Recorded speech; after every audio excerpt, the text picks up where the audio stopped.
Starting next month, I'm moving to my family home with him. I could hear mocking laughter over the phone. I let out a deep sigh. Just because we bought a new house, they think they can just move in? How much more condescending can they get? Now I won't have to do any housework. Once I'm there, I'll make sure you do a lot for me. With that, Catherine hung up the phone. I looked over at Bob sitting next to me. He had an angry expression on his face. If she wants it that way, just let her have it. Yeah, you're right. We decided to let her have her way if she wanted it that badly.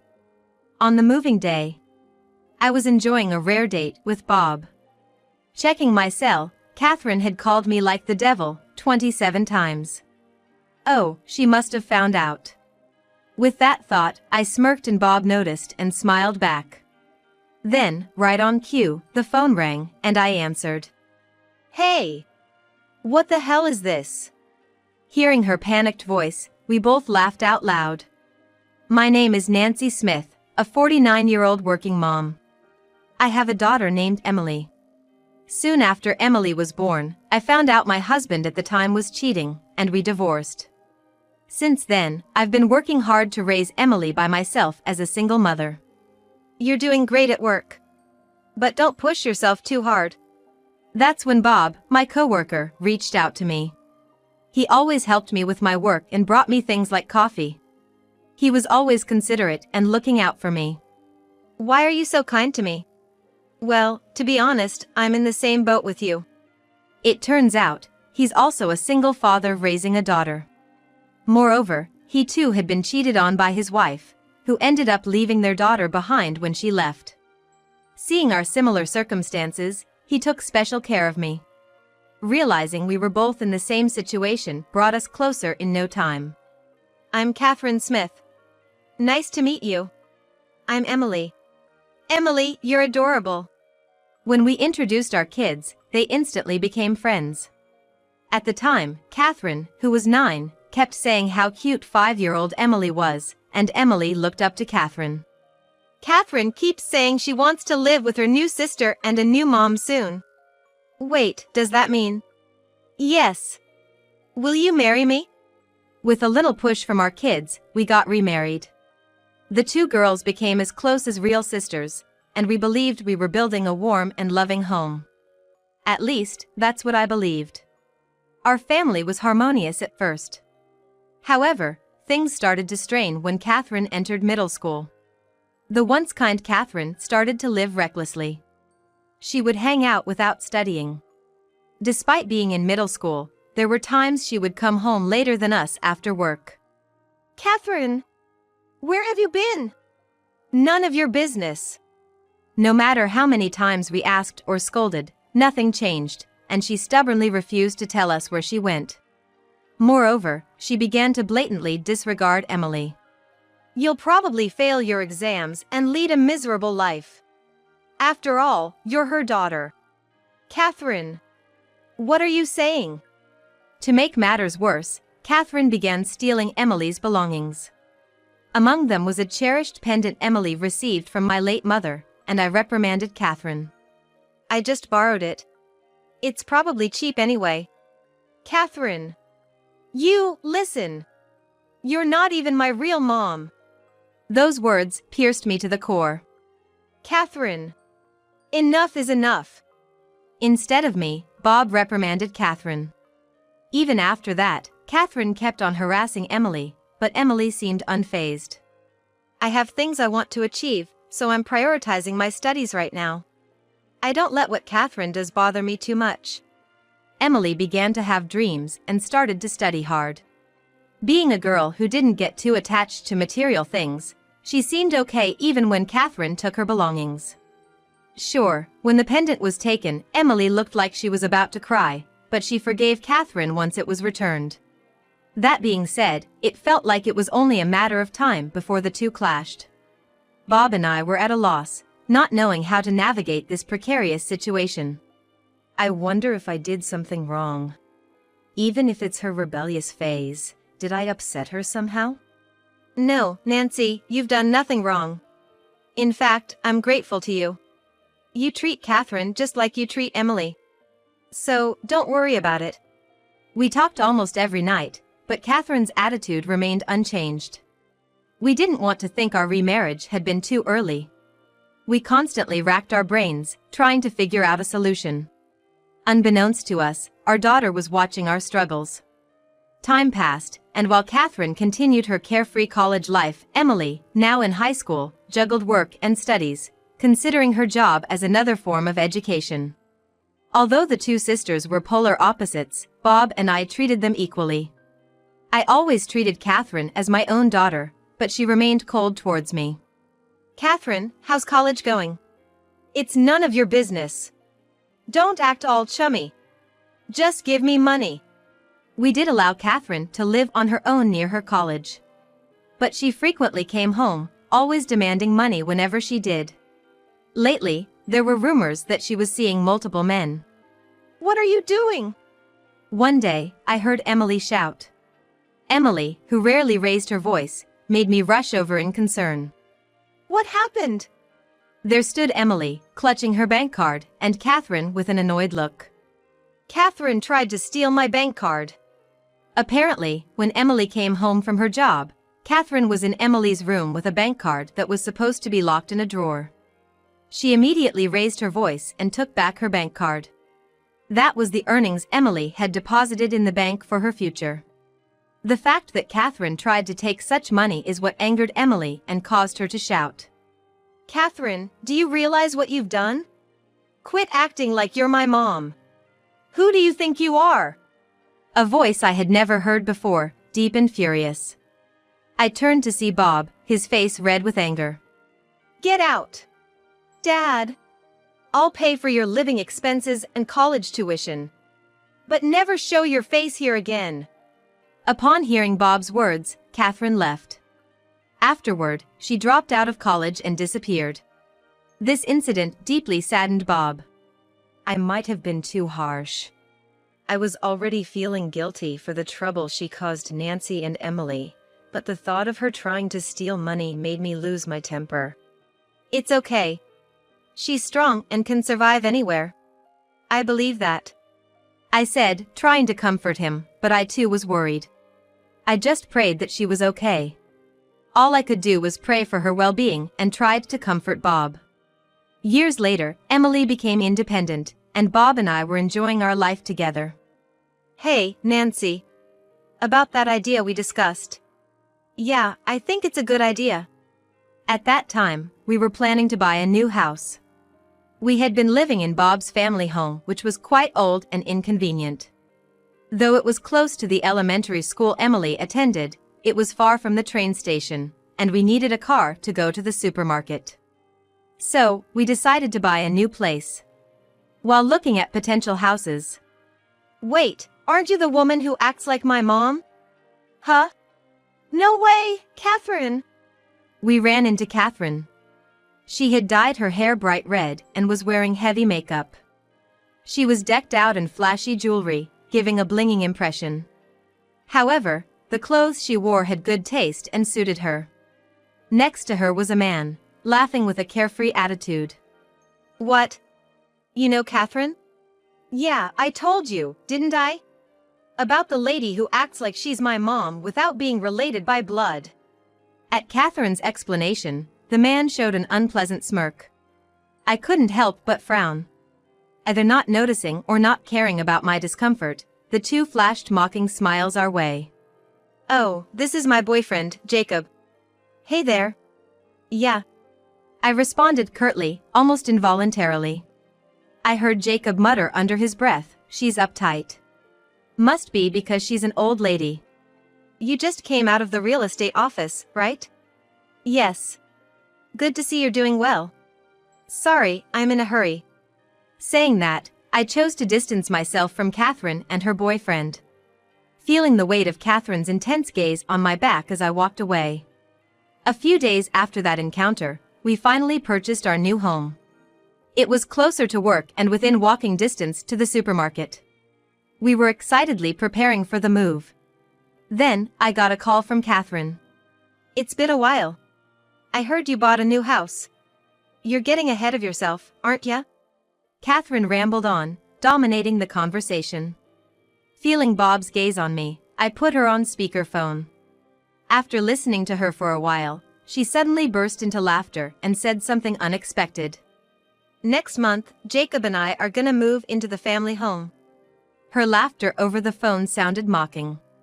I sighed deeply. Moving in right after we bought our new place. Just how much did she look down on us? Now I don't have to do housework.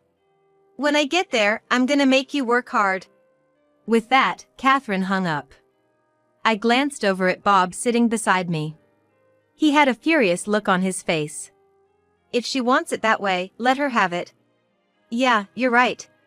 If that's what she really wants, we thought, we'll let her have her way. And then, on the moving day, Bob and I were enjoying a long overdue date. I casually checked my phone and found out Catherine had called me like the devil, 27 times. Guess she found out. Chuckling at the thought, Bob noticed and smiled too. Just then, the phone rang again, and I answered. What's the meaning of this? At that flustered voice, we all burst out laughing. Why are you laughing? Why is Matthew there? Well, Matthew is living with Emily now. The reason for Catherine's panic? Matthew, Emily's fiancé and Catherine's ex-boyfriend, was waiting outside the new house. Moreover, Matthew is also the elder brother of Catherine's current boyfriend, Jacob. Initially, Catherine dated Matthew. But when Jacob started hitting on Catherine, she quickly switched over, apparently defaulting on a debt she owed Matthew. So, while looking for Catherine's family members, Matthew made contact with Emily. They bonded over the trouble they'd both had with Catherine, and their relationship quickly evolved into an engagement.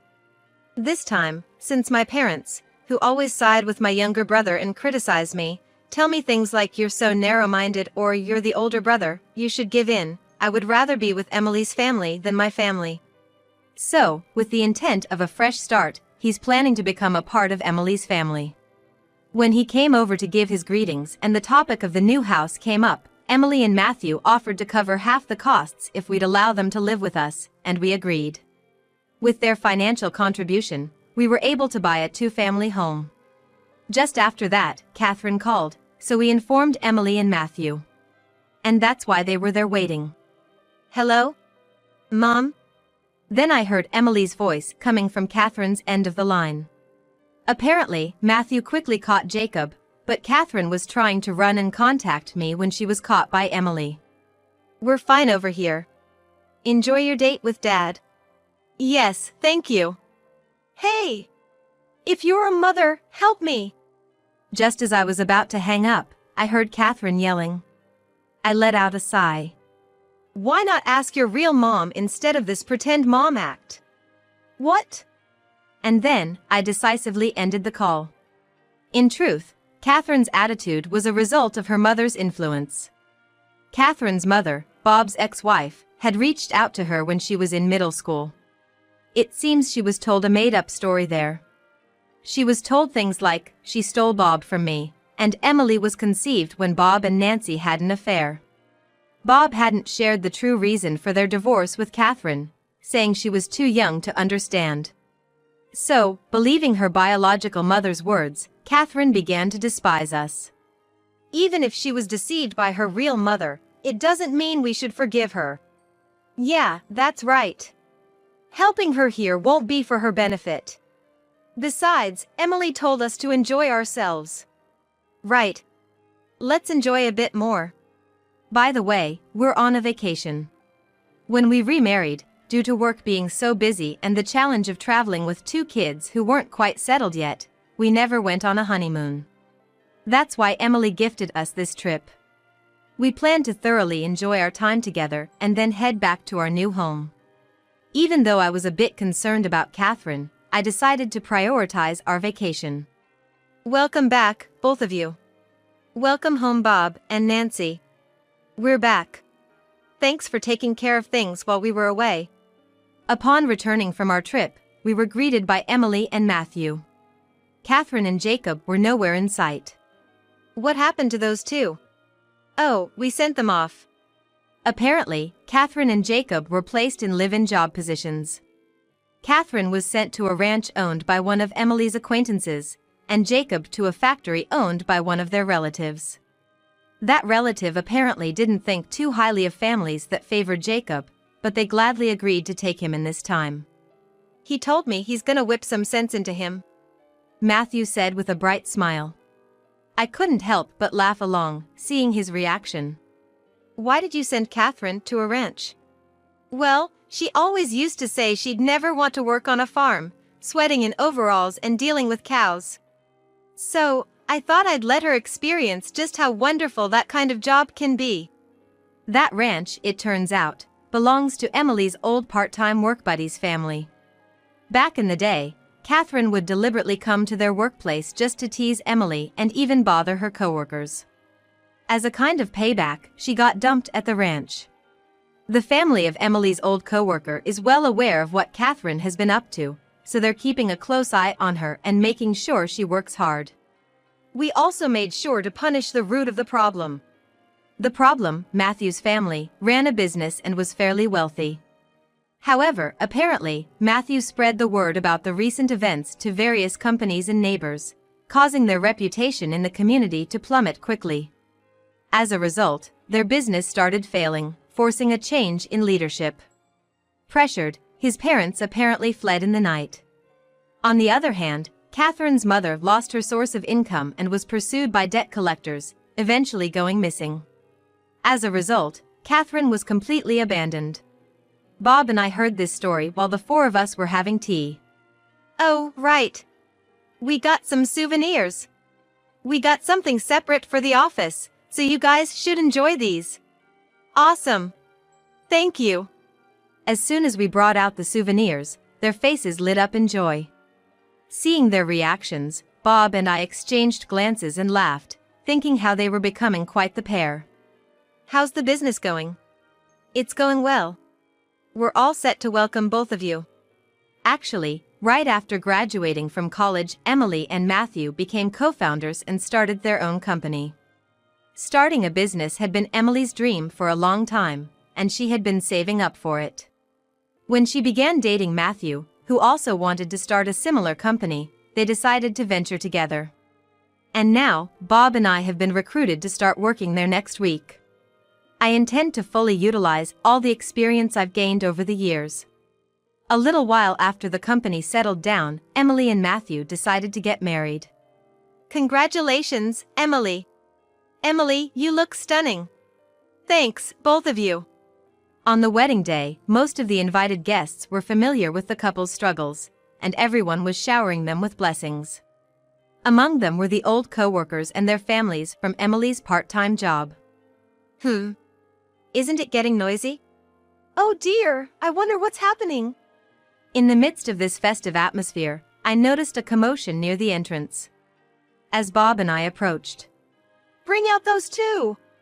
You're my father, you should help me! Catherine shouted. It seems that the ranch owners who were supervising Catherine had loosened their guarding since they attended the wedding. She had secretly followed them and found out about the wedding venue. As Catherine, who had been making a fuss, noticed us, she approached with a fierce and angry look on her face. Bring them out! You're my father, you should help me! But Bob gave her a cold stare. With a look from Bob that she had never seen before, Catherine was momentarily silenced. You were once my daughter. What do you mean were? I still am. But I can't forgive what you did to another daughter and wife I deeply love. And, though I intended to keep this to myself, I've always disliked how much you remind me of her deep down. What? Bob's words stunned Catherine. I had always been Bob's confidant regarding this matter. It seems that when Bob broke up with Catherine's mother, there was a huge fallout. On top of that, he apparently faced some very harsh words. She's my daughter, but every time I see Catherine, I'm reminded of her, even to the point of feeling hatred. Bob had confided in me. He had hidden this for so long because he was her father. I tried numerous times to reset our relationship. I've always tried to think of your future and interacted with you accordingly. But you never listened. Frankly, I've been disappointed in you. Now, I never want to see your face again. Catherine seemed at a loss for words, just staring at Bob. She probably thought somewhere deep down that Bob would never abandon her. That's how wrong my sister was. Just then, Emily and Matthew came over. Catherine shot them a dirty look, but Emily and Matthew seemed completely unfazed. We ignored what you did to us for a while because it wasn't worth our time, but honestly, you were so annoying. And after you caused trouble at our part-time job, we decided we're not gonna let it slide anymore. I feel the same way. Even if my parents pushed us to date, I was hurt when I was betrayed. Thanks to that, I met Emily. That's the only thing I'm grateful for. Hearing their words, Catherine opened her mouth to retort, then abruptly shut it. Under normal circumstances, she might have had some complaints. But the rejection from Bob must have deeply affected her. She seemed to be struggling to find words. Let's go back, everyone. We really want you all to join the celebratio. As if Catherine was never there, they moved on with cheerful faces, leading the way back to the venue. Before I followed Bob's lead to return, I turned back to look at Catherine. I truly loved you as a daughter. But it's impossible now. After saying that, Bob and I left the scene. Later on, Catherine was escorted out by the security guards. Do you think I was too harsh? Bob asked. Not at all. Parents are human too, I reassured. Right. Now, let's celebrate Emily and Matthew's marriage? Bob nodded in agreement. And then, to celebrate Emily and Matthew's wedding, we walked forward with our heads held high. Since then, we've been living in a duplex with Emily and Matthew. Recently, we found out Emily is pregnant. Currently, our whole family is supporting Emily. Is it a girl? Or a boy? Bob is already so excited about the upcoming grandchild, buying this and that, and it's leaving us all shaking our heads in disbelief. I wonder if he'll faint from happiness once the baby is born. Oh, by the way, the money I lent out came back safely. According to Matthew, their debts have been fully paid off. However, it turns out they both had caused trouble elsewhere, so they're gonna be working their tails off for a while. Especially Catherine, who, having run away once, is now being worked to the bone to ensure she doesn't muster the energy to escape again. We likely won't see her face around us anymore. By the way, Matthew's parents, who had fled in the night, were caught by debt collectors, and Catherine's mother got arrested for marriage fraud. Finally, that's settled. Yeah, it sure is. With all the troublemakers gone, we genuinely laughed. Fast forward a few years. Since then, Emily gave birth to vibrant twins. They're both so lively, always getting into mischief. Then, how about we take them to an amusement park next time? They'd love that. While Bob played with the twins, we planned the outing. Our relationship with the couple remains cordial. We believe we're maintaining a perfect distance without being too intrusive. It's okay to have fun, but don't overdo it and hurt yourself, okay? I'll be fine, don't worry. If you wear yourself out, you can stay at home by yourself, Dad. Oh, give me a break! Bob exclaimed, making everyone laugh. The twins keep us on our toes daily, and it's a whirlwind. But being kept on our toes like this doesn't bother me at all. If she had been a bit more attentive to those around her, maybe she could have joined us in this happiness. Nancy, promise you'll always be with me. Of course, I will. Let's all continue to live in harmony as a family. Of course, we won't be a burden just because we're family and we'll always listen to each other.